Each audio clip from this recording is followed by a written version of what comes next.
함께 보실 하나님 말씀은 구약성경 다니엘 12장입니다.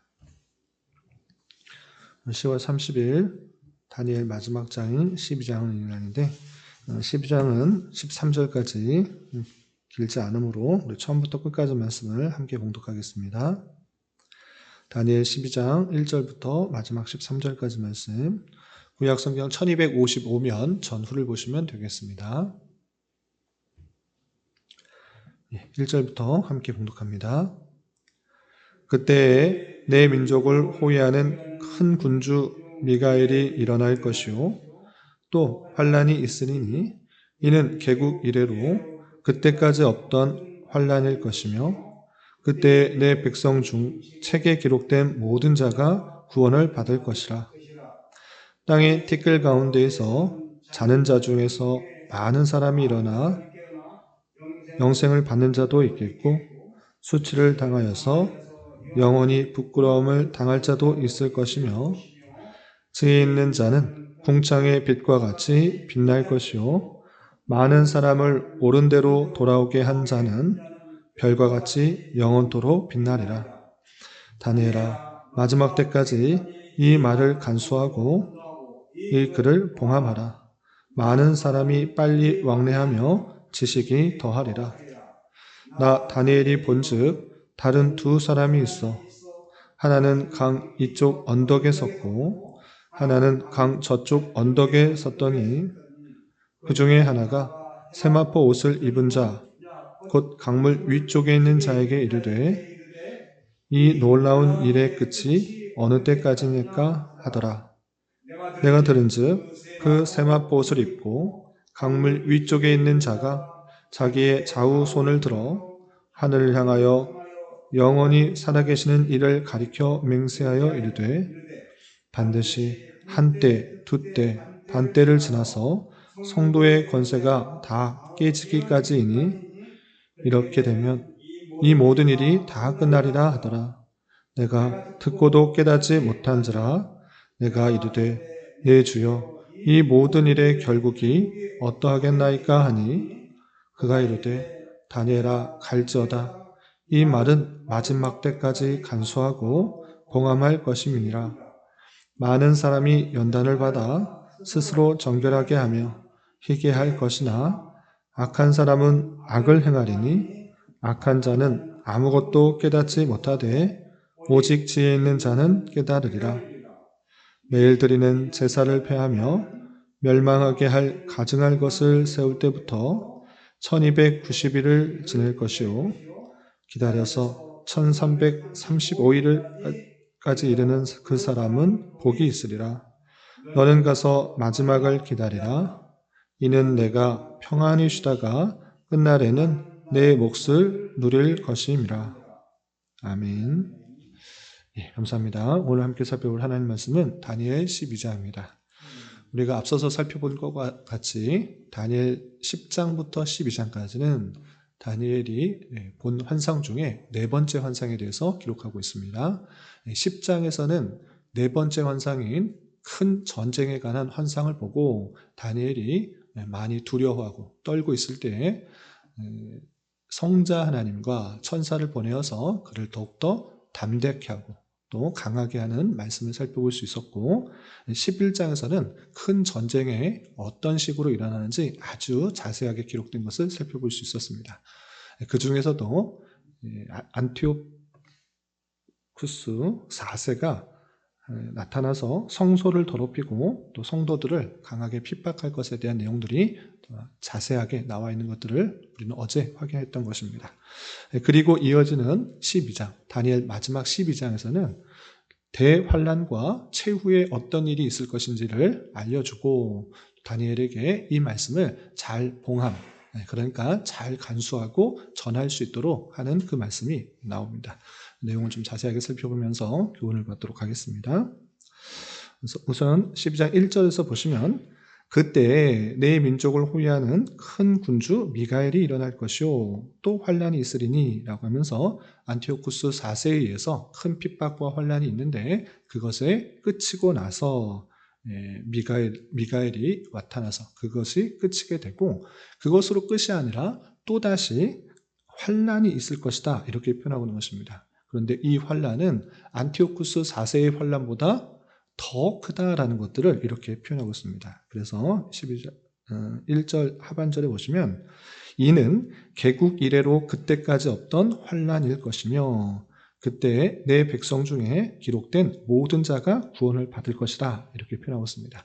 안티오쿠스 4세의 핍박과 환란도 적지 않은 것에도 불구하고 그 후에 또 환란, 개국 이래 이런 일이 없었을 것과 같은 그런 대환란이 있을 것이다 이렇게 표현하고 있는 것입니다. 그래서 주님께서 재림하시기 전에 성도들에게 큰 핍박, 정말 힘들고 어려운 대환란의 그런 핍박이 있을 것을 예언하고 있는 것을 보게 됩니다. 그런데 환란이 있지만 그럼에도 불구하고 그때 내 백성 중 책에 기록된 모든 자가 구원을 받을 것이다 라고 하면서 그 핍박 속에서도 하나님께서 택하신 자, 책에 기록된 모든 자, 이미 기록되어 있는 그 하나님의 예정된 자가 구원을 받을 것이다 이렇게 표현하고 있는 것입니다. 그리고 2절에서는 이런 표현도 있습니다. 2절 보시면 땅의 티끌 가운데서 자는 중에서 많은 사람이 깨어나 영생을 받는 자도 있고 수치를 당하여 영원히 부끄러움을 당할 자도 있을 것이다 라고 하면서 대환란 이후에 주님의 재림으로 말미암아 이미 죽었던 자가 다시 살아나 영생과 또 영원한 수치를 받게 되는 그 마지막 심판의 때가 있다라는 것들을 밝히고 있는 것입니다.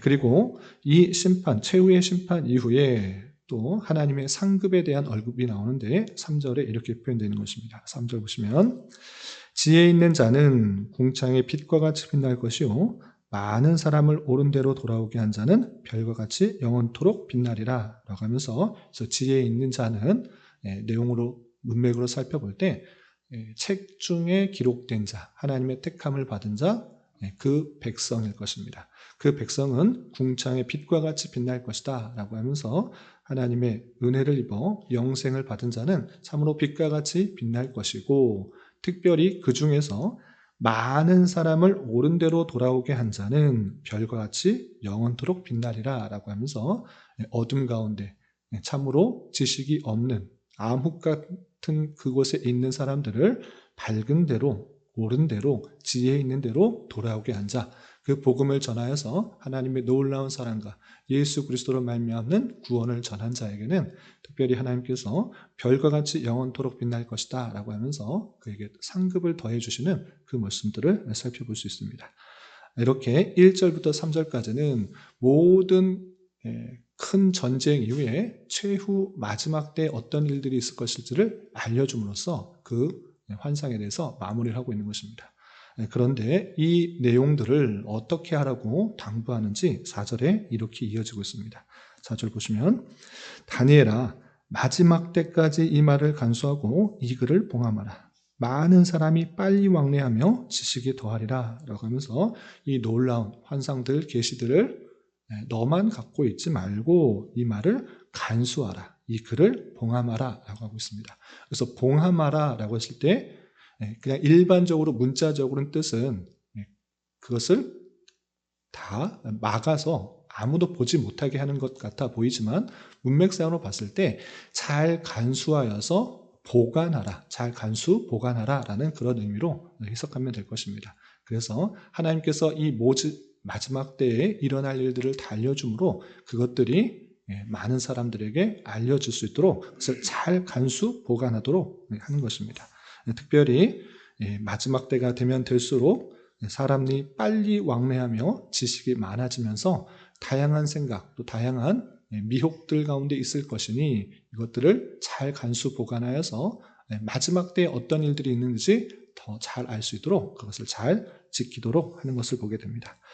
그리고 5절부터 또 어떤 이야기가 나오는가라고 할 때 더 구체적으로 또 알고 싶은 내용들이 있는데 마찬가지로 이 기간이 도대체 언제까지입니까? 주님께서 오시는 그때는 언제입니까? 궁금할 수 있는 것입니다. 그런데 그것도 또 상징적으로 다음과 같이 말씀하십니다. 보시면 5절 나 다니엘이 본즉 다른 두 사람이 있어 하나는 강 이쪽 언덕에 섰고 하나는 강 저쪽 언덕에 섰더니 또 환상 가운데 강 위쪽에 있는 사람과 아래쪽에 있는 그 사람이 있는 것입니다. 그런데 강 위쪽에 있는 사람은 다름 아니라 성자 하나님이라는 것들을 우리는 추측해 볼 수 있습니다. 왜 그렇게 말할 수 있는가? 6절에서 보시면 그중 하나는 세마포 옷을 입은 자, 곧 강물 위쪽에 있는 자에게 이르되 놀라운 일의 끝이 어느 때까지냐라고 묻고 있기 때문에 그렇습니다. 그래서 강 아래쪽에 있는 사람이 강 위쪽에 있는 사람에게 묻는데 강 위쪽에 있는 사람은 세마포옷을 입고 그 놀라운 일의 끝을 알고 있는 사람이다 라고 해서 이것은 성자 하나님일 가능성이 높다 이렇게 생각하시는 것입니다.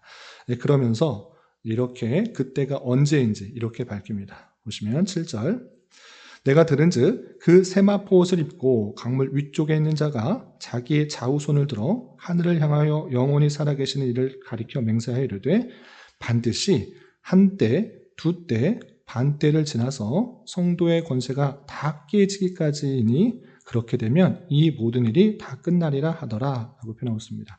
한때 두때 반때 요한계시록에도 나오고 또 다니엘에서도 나오는데 총 7년이라는 7일이라는 숫자를 반으로 나누면 3.5인 것입니다. 한때, 두때, 반때 이것을 합치면 3.5, 세때 반이 되는데 7이라는 완전한 그 기간의 일정 부분, 완전한 차지하는 것이 아니라 일정 부분을 뜻하는 것으로 인할 것입니다. 그리고 이 한때, 두때, 반때는 안티오쿠스 4세의 핍박을 가리키는 것이기도 하고 대환란의 기간, 그 정해진 기간에 수많은 핍박과 탄압이 있을 것을 말하는 것인데 그 정해진 기간이 끝나게 되면 이것이 모두 끝날 것이다 이렇게 표현하고 있는 것입니다. 그래서 8절에 보시면 한때 두때 반때가 끝나면 다 이 모든 일이 다 끝날 것이다 이렇게 표현하고 있는데 이것을 다니엘이 듣고 깨닫지 못한 것입니다. 그러면서 다시 묻습니다. 내 주여 이 모든 일의 결국이 어떠하겠나이까 라고 하면서 또 묻게 되자 10절에 이렇게 또 10절 11절에 이렇게 표현하고 있습니다. 10절 11절 보시면 많은 사람이 연단을 받아 스스로 정결하게 하며 희게 할 것이나 악한 사람은 악을 행하리니 악한 자는 아무것도 깨닫지 못하되 오직 지혜 있는 자는 깨달으리라 라고 하면서 깨닫는 사람이 있고 깨닫지 못하는 사람이 있다라고 표현하고 있습니다. 그런데 그 깨닫는 사람들은 이 모든 일들을 잘 깨닫게 되는데 그것을 다시 한번 11절 12절에 이렇게 표현하고 있습니다. 매일 드리는 제사를 폐하며 멸망하게 할 가증한 것을 세울 때부터 1290일을 지낼 것이요 기다려서 1335일까지 이르는 그 사람은 복이 있으리라 라고 표현하고 있습니다. 또다시 상징적인 이야기를 말씀하시는데 아까는 한때 두때 반때 이때를 지나서 또 그렇게 되면 이 모든 일이 끝나리라 라고 7절에 말씀하셨는데 다시 풀어서 이렇게 말씀하고 계십니다. 매일 드리는 제사를 폐하며 멸망하게 할 가증한 것을 세울 때부터 1290일을 지낼 것이다 라고 했는데 이 한때 두때 반때와 이 1290일은 거의 비슷한 의미로서 대환란의 때를 말하는 것이다 이렇게 할 수가 있는 것입니다. 그래서 왜 그렇게 말할 수 있습니까? 라고 할 때 매일 드리는 제사를 폐하고 멸망하게 할 가증한 것을 세우는 것, 이것은 실제적으로 안티오쿠스 4세가 행했던 그 일, 그러니까 그 악행한 날이 1290일인데 그것에 국한되는 것이 아니라 안티오쿠스 4세의 핍박과 탄압은 또다시 주님께서 재림하실 때까지 있게 될 그 환난과 핍박과 겹쳐서 설명하는 것으로 주님이 재림하시기 전에 또 큰 환난이 있는데 그 환난 1291일 지나게 되면 그런 재림이 올 것인데 덧붙여서 기다려서 1335일까지 이르는 사람이 복이 있다라고 표현하고 있습니다. 이것은 1290일에서 45일을 더한 숫자인데 45일 뒤에 핍박이 이르고 45일 뒤에 주님께서 오시는가 정확한 기간이 아니라 이것도 상징적인 시간으로 그 시간이 더 지나면 주님께서 재림하실 것인데 그때까지 참는 사람, 그때까지 잘 견디는 사람이 복이 있다라고 하는 것입니다. 큰 환난과 핍박 속에서도 이 환난을 잘 지키고 신앙을 잘 지키고 주님이 오실 그날까지 참는 자가 복이 있다 이렇게 표현하고 있는 것입니다. 그리고 마지막 13절에 너는 가서 마지막을 기다리라. 주님 다시 오실 날을 기다리라 라고 표현하고 있는데, 이는 내가 평안히 쉬다가는 죽게 된 이후에 또 평안히 쉬다가 끝날 주님께서 재림하신 날에 내 몫을 누릴 것이라 라고 하면서 다시 부활하여서 앞서서 2절과 3절에서 말씀하신 것처럼 영생을 받고 또 궁창같이 빛나는 그 모습 가운데 그 몫을 누리게 될 것이다, 이렇게 표현하고 말씀하는 것입니다.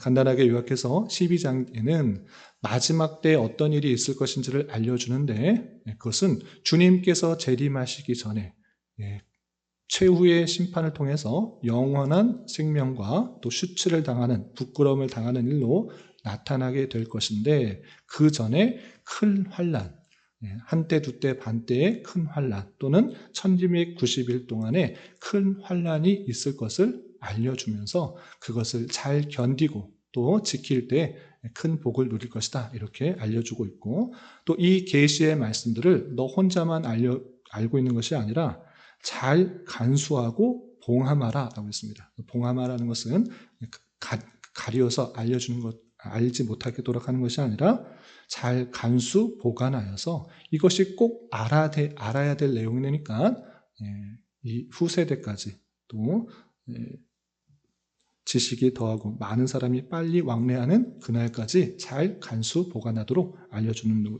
말씀으로 이해될 것입니다. 이 말씀 통해서 교훈받을 수 있는 것들을 두 가지로 좀 정리했으면 좋겠는데, 하나님께서 이 세상을 끝날까지 어떻게 이끄시는지를 아는 자로서 우리는 어떠한 삶을 살아가야 되는지 두 가지 교훈을 받을까 합니다. 첫 번째는 3절에서 이렇게 표현하고 있습니다. 3절에서 보시면 지혜 있는 자는 궁창의 빛과 같이 빛날 것이요 많은 사람을 옳은 대로 돌아오게 한 자는 별과 같이 영원토록 빛나리라 라고 표현하고 있습니다. 최후의 심판 가운데 영생과 또 수치와 또 모욕 가운데 나뉘는 그 가운데 하나님께서 칭찬하시는 사람이 있는 것입니다. 그것은 많은 사람을 옳은 대로 돌아오게 한 자, 그는 별과 같이 영원토록 빛날 것이다 라고 하면서 잘했다, 충성된 종이다, 이렇게 표현하고 있는 그 모습을 확인하게 되는 것입니다. 그러므로 우리는 이 하나님의 놀라운 계획과 섭리 가운데 온 세상을 통치하시고 택하신 백성들을 구원하시는 그 놀라운 사랑을 아는 자로서 나만 기쁨과 감사와 또 영광을 돌리는 데 그치지 않고 우리 주변에 아직 알지 못하는 사람, 하나님의 그 놀라운 사랑과 그 주권과 자비와 긍휼, 하나님께서 택하신 그 책에 기록된 모든 자를 구원하시는 그 하나님의 놀라운 주권 가운데 사람을 들어서 그들을 부르신다는 사실들을 기억하며 내가 우리 주변 사람들에게 말과 행동으로 그 사랑을 잘 전하는 자가 되어질 것입니다. 하나님께서 능력이 없으셔서 그렇게 하시는 것이 아니라 우리를 통해서 그렇게 하시기로 계획하시고 그것이 우리에게 더 큰 은혜가 되기 때문에, 우리에게 더 큰 기쁨과 상급이 되기 때문에 그렇게 하도록 하신 것을 기억하며 복음 전파의 사명들을 잘 감당하는 자가 되어질 것입니다. 이런 저와 여러분 되시기를 주님의 이름으로 부탁을 드리고, 두 번째는 무엇인가? 왜 하나님께서는 능력이 많으시고 주권 가운데 온 세상을 다스리시는데 대환란이 있게 하는가? 대환란을 없애고 그냥 예수님 믿으면 기쁘고 즐겁고 감사한 일 가운데 그 최후를 맞이하면 얼마나 좋은가? 왜 안티오쿠스 4세와 같은 그런 왕이 나타나고 또 세상이 믿는 자들을 핍박하고 조롱하고 무시하고 그런 환란을 만드는가? 왜 하나님께서는 꼭 굳이 그런 한때 두때 반때의 기간을 만들어 두셨는가? 이것들을 잘 알아야 될 것입니다. 그 내용이 10절에 이렇게 알 수 있는 내용이 10절에 이렇게 표현되고 있는 것입니다. 10절 보시면 많은 사람이 연단을 받아 스스로 정결하게 하며 희귀할 것이나 악한 사람은 악을 행하리니 악한 자는 아무것도 깨닫지 못하되 오직 지혜 있는 자는 깨달으리라 라고 표현하고 있습니다. 환난을 하나님께서 능력이 없어져서 막지 않으신 것이 아니라 환난을 통해서 의인, 하나님의 택하신 백성들이 어떠한 반응을 보이고 있는 것입니까? 연단을 받아 스스로 정결하게 하며 희게 한다라고 표현하고 있는 것입니다.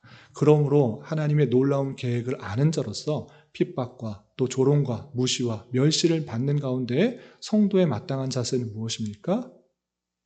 연단을 받는구나. 우리는 더욱더 희게 정결하게 하는 삶을 살아야 되는구나를 깨달아야 할 것입니다. 그러므로 하나님께서는 택하신 백성들을 더욱더 거룩하고 순결한 백성으로 이끄시기 위해서 환난조차 방편으로 사용하신다라는 사실을 잊지 말아야 할 것입니다.